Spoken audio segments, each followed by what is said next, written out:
ହଁ ମୁଁ ଇଞ୍ଜର୍ଡ ହେଇକି ମୋର ଲକ୍ଷ ପକ ଯୋଉ ଉଠି ଯାଇଛି ମୁଁ ଡ୍ରେସିଂ ଚାଲିଛି।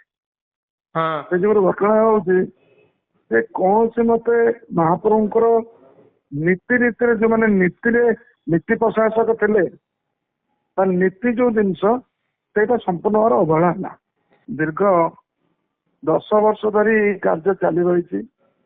କାଲି ଗୋଟେ ତାର ଉଦାହରଣ ଦେଖାହେଲା ଯେ ଏତେ ଲୋକ ସଂଖ୍ୟାରେ ଯଦି ଭକ୍ତ ଦର୍ଶନ କରିବେ ନା ଆମ ମାନଙ୍କୁ ଦର୍ଶନ କରିବେ, ଯାହା ଦ୍ୱାରା ଆଜି କାଲିର ଏଇ ଅବସ୍ଥା କାଲି ହେଲା, ଯୋଉଥିରେ କି ବହୁ ସଂଖ୍ୟକ ସେବାୟତ ପଛରେ ଥିଲେ।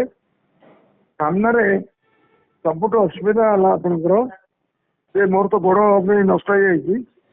ସେଠି ବହୁ ଲୋକଙ୍କର ମୋର ପୁଅଠୁ ଧରି ମୋ ପୁତୁରା ଭାଇମାନେ ପ୍ରାୟ 11 ଜଣ 12 ଜଣ ଲୋକ 11-12 ଜଣ ଲୋକଙ୍କର ଆମର ଇଞ୍ଜର୍ଡ ହେଇଛି। ବୁଝିଲେ କି? ଆପଣ ନିଜେ ଇଞ୍ଜର୍ଡ ହେଇଛନ୍ତି? ହଁ ମୁଁ ଇଞ୍ଜର୍ଡ ହେଇକି ମୋର ଲକ୍ଷ ପକ ଯୋଉ ଉଠି ଯାଇଛି ମୁଁ ଡ୍ରେସିଂ ଚାଲିଛି।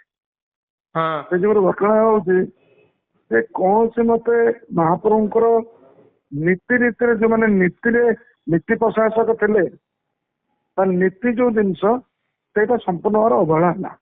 ଆଚ୍ଛା, ଏଇ ଯୋଉ ଆକ୍ସିଡେଣ୍ଟ ହେଲା ଠାକୁର ତଳେ ପଡିଗଲେ ଏଥିପାଇଁ କଣ କାରଣ କଣ ପାଇଁ କି କାରଣ ହେଲା ଆମର ମେନ୍ ଜିନିଷ ହଉଛି କାରଣ ଜଗନ୍ନାଥ ବଡ଼ଠାକୁର ସୁଭଦ୍ରା ସୁଦର୍ଶନ ଏଇ 4 ଠାକୁର ଭିତରେ ସବୁଠି କ୍ରୋଧୀ ଠାକୁର ହେଲା ବଳଭଦ୍ର।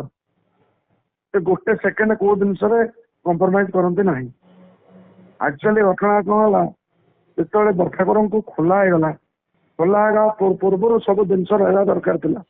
ତାଙ୍କର ସେଠି ଘଷା, ତାର ବିଡିଆ, ତାର ଫୁଲ, ତାର ଚନ୍ଦନ ଏସବୁ ଜିନିଷ ସାଙ୍ଗେ ସାଙ୍ଗେ ରହିଲା ପରେ ତାପରେ ସେଇଟାକୁ ସେ ପିଇଲା ପରେ ସେ ଆସିବେ ଗୁଣ୍ଡିଚା ମନ୍ଦିରକୁ।